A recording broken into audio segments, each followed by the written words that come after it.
The house was quiet, bathed in the soft glow of moonlight filtering through the curtains. It was my favorite time of day, when the world seemed to slow down, and for a brief moment, I could breathe. I settled into bed, letting the warmth of the blankets wrap around me as I closed my eyes, trying to block out the thoughts that had been circling in my mind all day. Life as a single mother wasn't what I had planned. It wasn't what anyone planned. But here I was, raising Caleb on my own after the collapse of my marriage.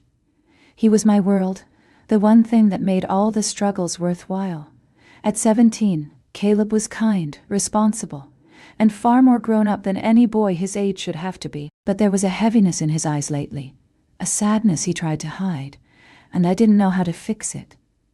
The quiet of the night was interrupted by the sound of soft footsteps in the hallway. My eyes fluttered open as the door creaked, and there he was, standing in the doorway, his silhouette framed by the dim light from the hall.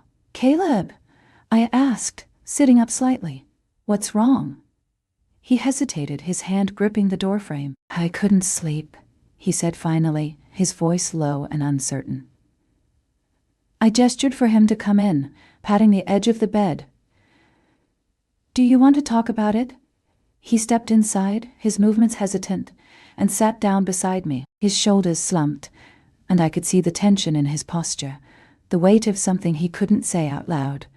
"It's nothing," he murmured, staring down at his hands. "Just a lot on my mind." He placed a hand on his arm, giving it a reassuring squeeze.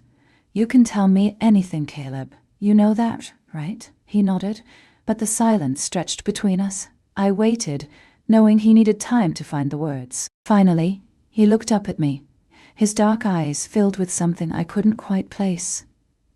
"Do you think Dad ever regrets leaving us?" he asked, his voice barely above a whisper. The question hit me like a punch to the gut. I struggled to find an answer, my own guilt and unresolved emotions bubbling to the surface. "I don't know," I said honestly.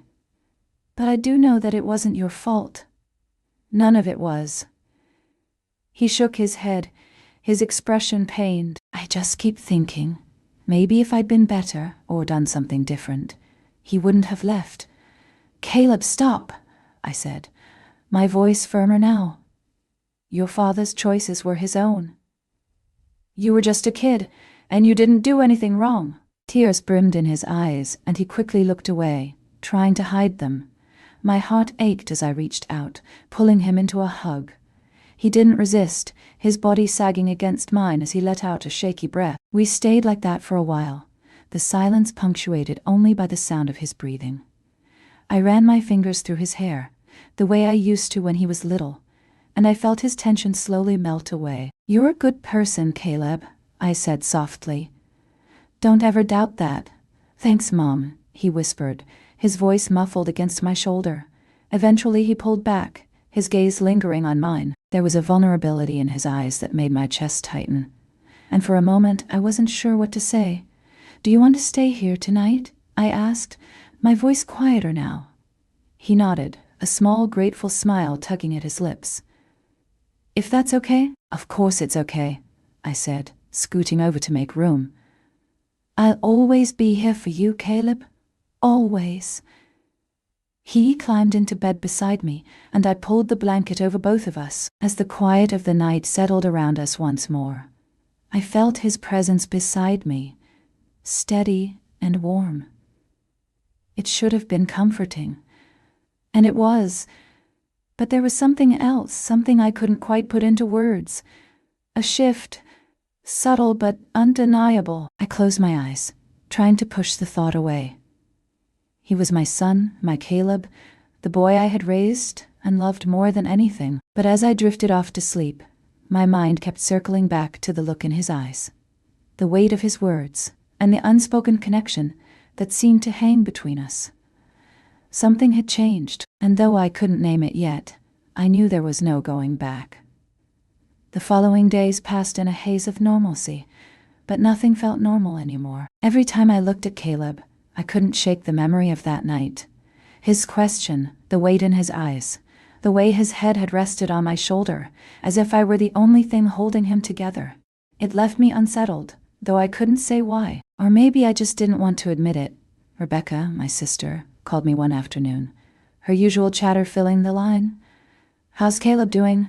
I meant to check in, but things have been crazy around here." I hesitated, unsure of how to answer. "He's fine," I said eventually. "Just dealing with a lot, you know," she sighed. Teenagers. They always feel like the weight of the world is on their shoulders. "You're doing a great job with him, Nat. Don't doubt that." E thanked her, but her words didn't bring the comfort she intended. Instead, they deepened the gnawing unease that had taken root in my chest. That evening, Caleb came home from soccer practice, his face flushed from the cold and the exertion. He dropped his bag by the door and slumped onto the couch, running a hand through his hair. "Long day?" I asked, handing him a glass of water. He nodded, taking a sip. "Coach is on me about my stamina. Says I need to push harder." "You've been doing great," I said, sitting beside him. "Don't let him get in your head. It's not just that," he admitted, his voice quieter now. "It's everything. School, soccer, Dad. It feels like too much sometimes." He placed a hand on his arm, giving it a reassuring squeeze. "You're not alone in this, Caleb. I'm here, always." His gaze met mine, and for a moment the air between us felt charged. "I know," he said softly. "I know," he said softly. "What if I didn't have you?" "You'll always have me," I said firmly, though my voice trembled slightly. "That's not going to change." He didn't respond, but the look in his eyes lingered long after the conversation ended. Later that night, as I cleaned up the kitchen, Caleb appeared in the doorway. He leaned against the frame, watching me with an intensity that made my hands falter. "Can I help?" he asked. "I've got it," I said quickly, trying to mask the unease his presence stirred. He stepped closer anyway, taking a plate from my hand and drying it with the towel. "You do too much," he said quietly. "That's what moms do," I replied, forcing a smile. He didn't laugh. Instead, he set the plate down and turned to me, his expression serious. "You're more than just a mom, you know. You're everything." His words caught me off guard, and I felt my heart skip. "Caleb," I began, but he shook his head. "I mean it," he said. "You're the only one who really sees me, who really cares." I opened my mouth to respond, but the words wouldn't come. The intensity in his voice, the vulnerability in his eyes, it was too much, and I felt myself retreating. "You should get some rest," I said finally, stepping back and breaking the moment. It's been a long day." Ian nodded, though his gaze lingered on me. "Good night, Mom," he said softly, his voice tinged with something I couldn't quite name. "Good night," I replied, my chest tightening as he walked away. Over the next few days, the tension between us grew, unspoken, but impossible to ignore. It was in the way he looked at me, the way he found reasons to be near me, the way his hand brushed against mine when he passed me something at dinner. Each interaction felt charged, like we were teetering on the edge of something neither of us could define. One evening, as we sat on the couch watching a movie, I felt his shoulder press against mine. It was such a small thing, but it sent a jolt through me. "You're quiet tonight," he said, his voice low. "Just tired," I replied, though it wasn't the whole truth. "You can tell me if something's wrong," he said, turning to look at me. "I'm here for you too, you know." His words made my chest ache, and I forced a smile, trying to deflect. "You're sweet, Caleb, but I'm fine." He didn't seem convinced, but he let it go, leaning back against the couch. The silence that followed wasn't uncomfortable, but it was heavy, filled with all the things we weren't saying. As the credits rolled, I realized I'd been holding my breath. When he stood to go to bed, he paused, looking back at me with an expression I couldn't read. "Good night," he said, his voice soft. "Good night," I replied, my heart racing as the door closed behind him. That night, I lay awake, staring at the ceiling. I told myself it was nothing, that I was imagining things. But deep down, I knew better. Something had shifted between us. something I couldn't ignore, and no matter how much I tried to convince myself otherwise, I couldn't shake the feeling that we were crossing a line that would change everything. The tension between Caleb and me had become a constant, a weight that hung in the air every time we were together. I tried to brush it off, to convince myself that I was imagining things, but the moments we shared told a different story. They were too charged, too heavy with something unspoken, and I didn't know how to stop it. It was a Friday evening when the line between us blurred further. The rain had started early in the day, steady and unrelenting, and by nightfall, the world outside was shrouded in gray. Caleb had spent the afternoon working on a school project at the dining table, while I folded laundry in the living room. The quiet rhythm of our routine should have been comforting, but it wasn't. It felt like the calm before a storm. "You hungry?" I asked, breaking the silence. "Starving," he replied, his eyes lighting up for the first time that day. "What's for dinner?" I smiled, glad for the distraction. "How about spaghetti, your favorite?" "Perfect," he said, his tone lighter now. We worked together in the kitchen, moving around each other in a way that felt natural, but somehow intimate. Caleb grated cheese while I stirred the sauce, and for a moment it felt like the tension between us had eased. "You're really good at this," he said, his voice soft. "Good at what?"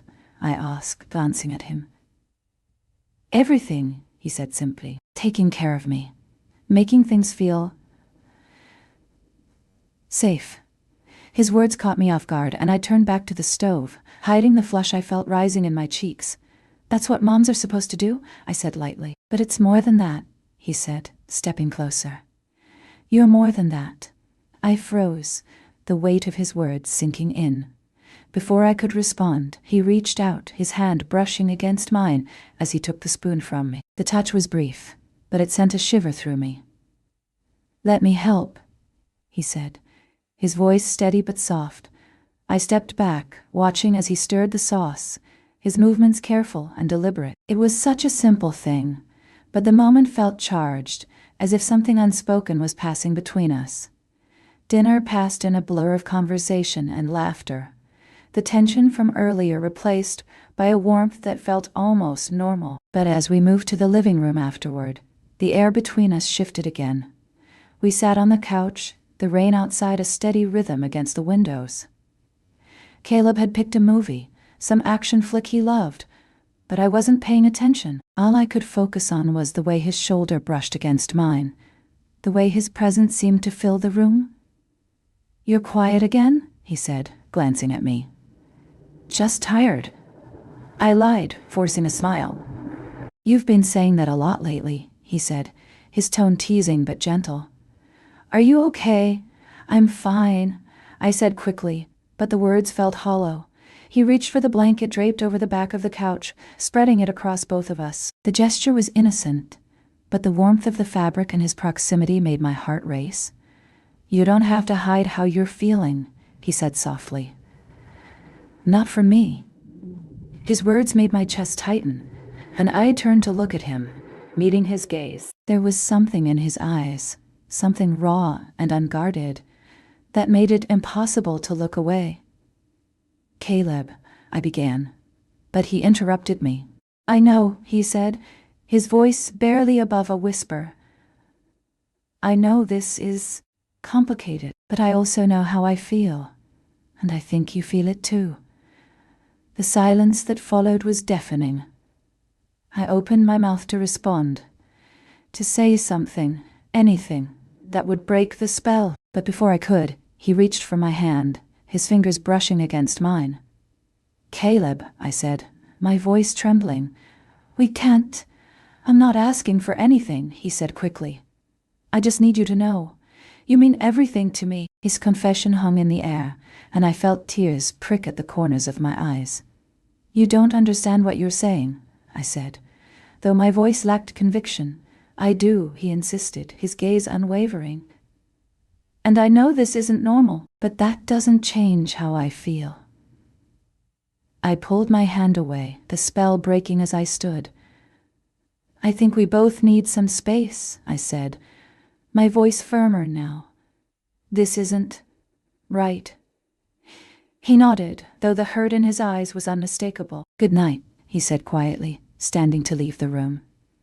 Good night, I replied, my heart aching as I watched him go. But as I lay in bed that night, staring at the ceiling, I couldn't stop replaying the moment in my mind, the way his hand had felt against mine, the honesty in his voice. It was wrong, I knew that.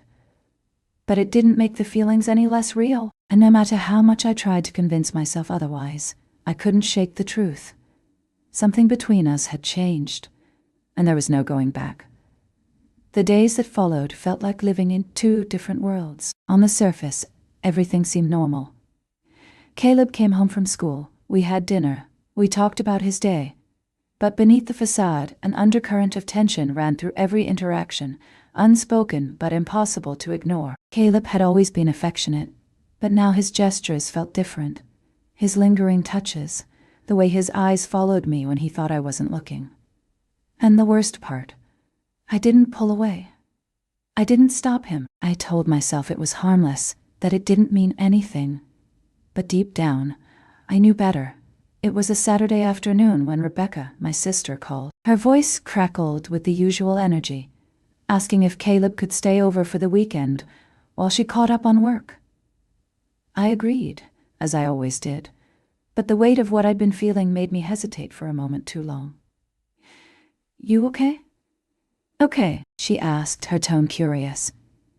Yeah, just tired, I said quickly, brushing off her concern.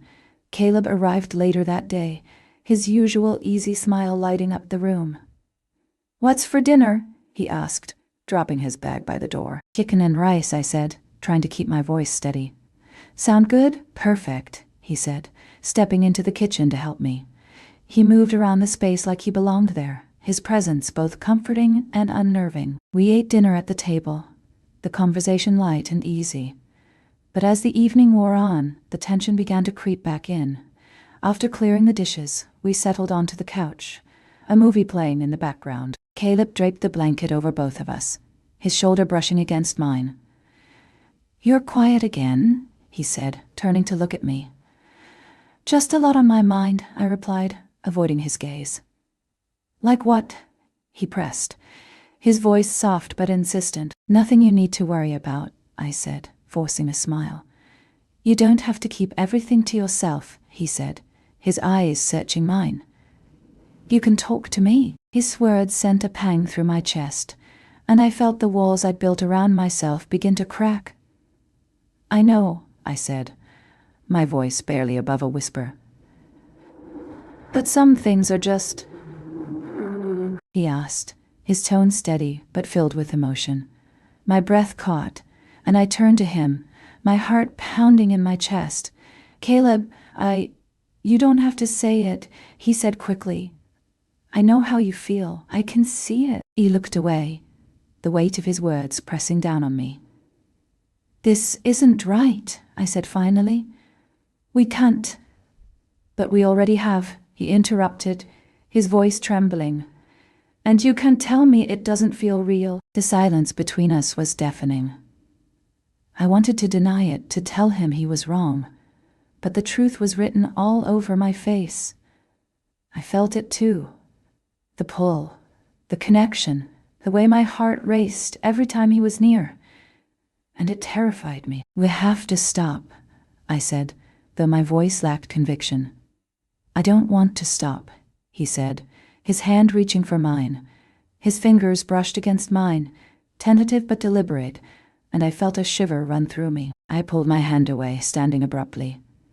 This isn't fair to you, I said, my voice shaking.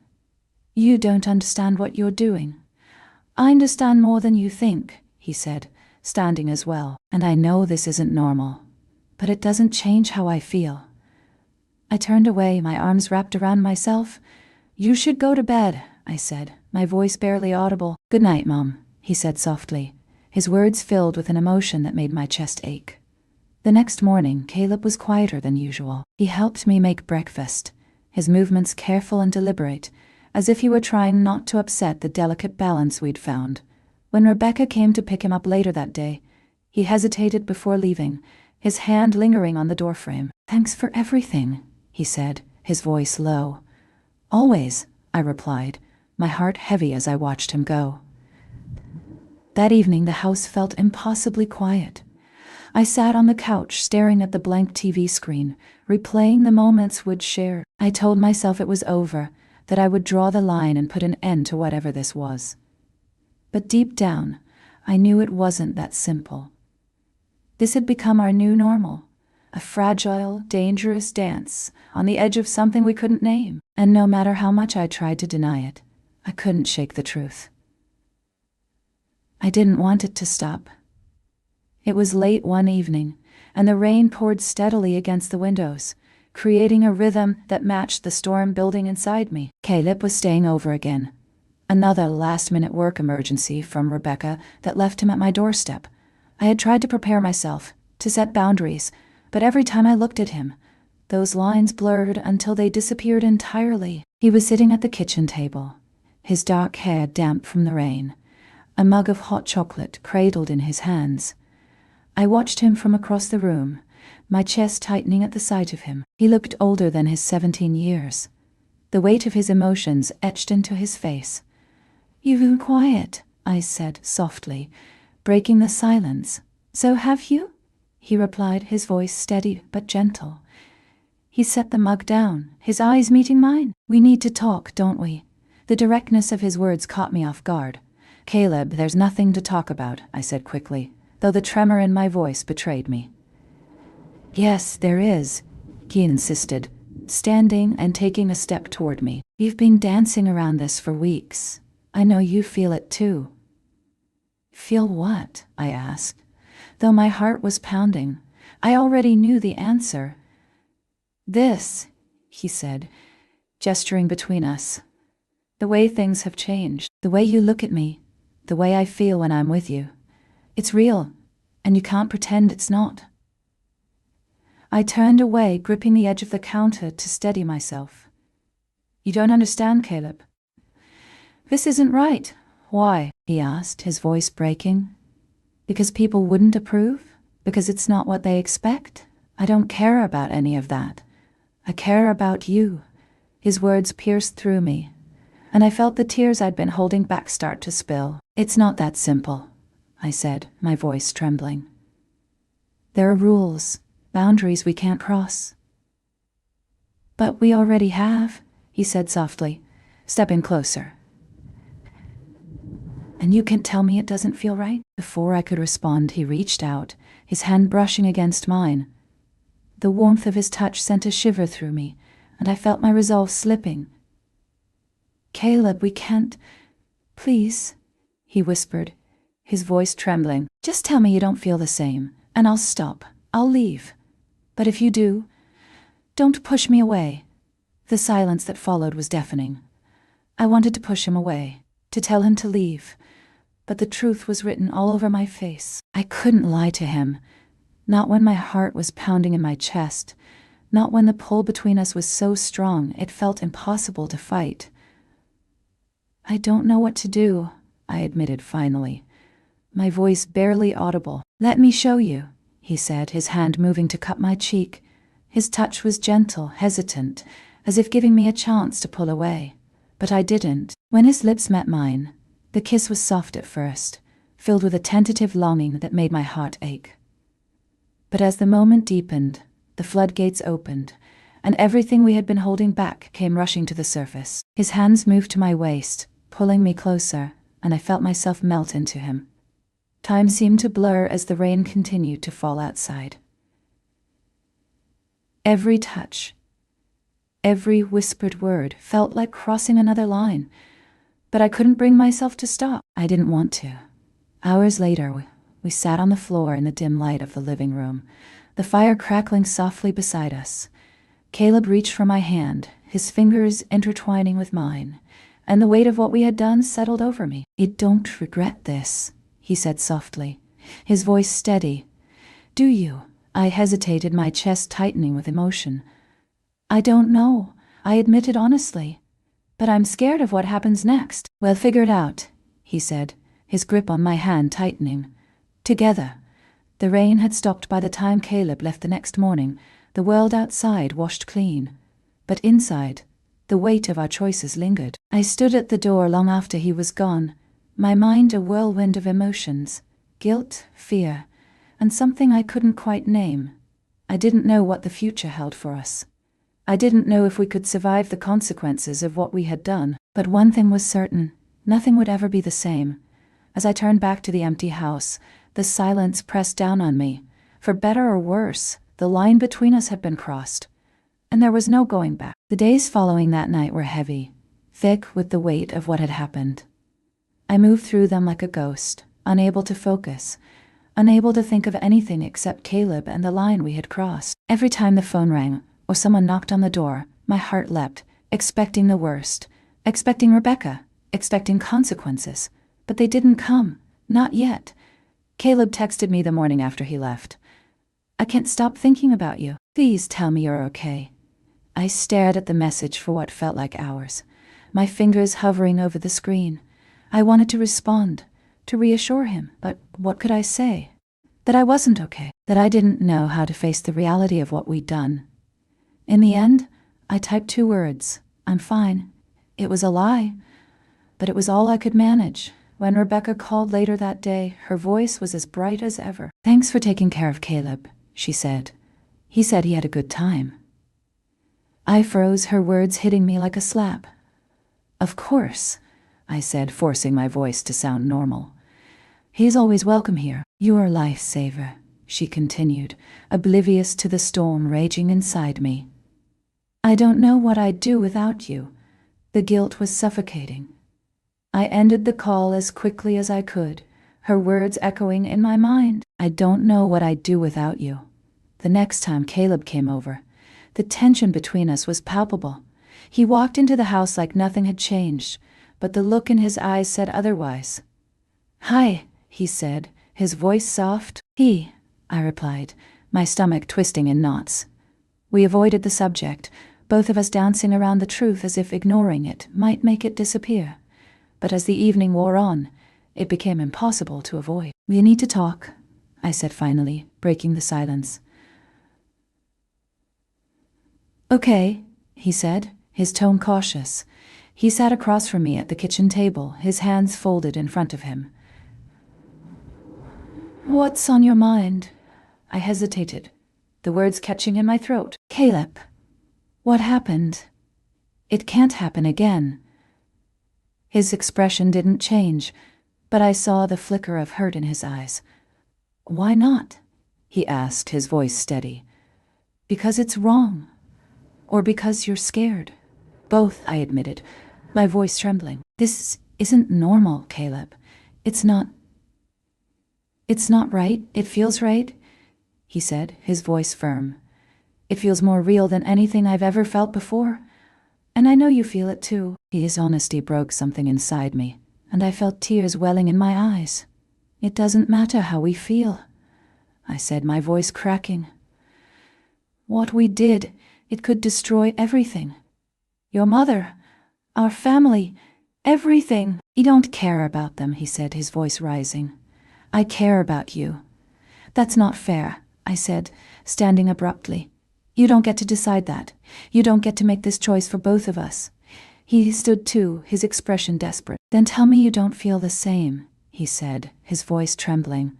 "Tell me, and I'll leave. I'll never bring it up again." The silence that followed was unbearable. I wanted to say the words to end this once and for all, but I couldn't. The truth was written all over my face, and Caleb saw it. "You can't, can you?" he said softly, his voice breaking. I turned away, unable to face him. "You should go," I said, my voice barely audible. He left without another word, and the sound of the door closing behind him felt like the end of everything. I sank into a chair, my head in my hands, as the weight of what we'd done came crashing down around me. In the days that followed, I avoided Rebecca's calls, too afraid of what I might say. Caleb didn't text, didn't call, and the silence between us was deafening. I told myself it was for the best. That distance was what we needed, but it didn't make the ache in my chest any less painful. When Rebecca finally showed up unannounced, I felt the panic rise in my throat. She sat across from me at the kitchen table, her eyes narrowing as she studied me. "You've been acting weird," she said, her tone suspicious. "Is everything okay?" "I'm fine," I said quickly, forcing a smile. "Just tired. You sure?" She pressed, "Because Caleb's been acting strange too. He won't talk to me, and he's been different." Her words sent a jolt of fear through me, but I forced myself to stay calm. "Teenagers," I said, laughing nervously. "You know how they are." She didn't look convinced, but she didn't push it. "If you're sure," she said finally, standing to leave. "But if there's something going on, I need to know." After she left, I collapsed onto the couch, my heart pounding. The walls felt like they were closing in, and I knew it was only a matter of time before everything came crashing down. That night, Caleb texted me, "We need to talk." Ellie stared at the message, my chest tightening. I didn't know what to say, didn't know if I could face him again.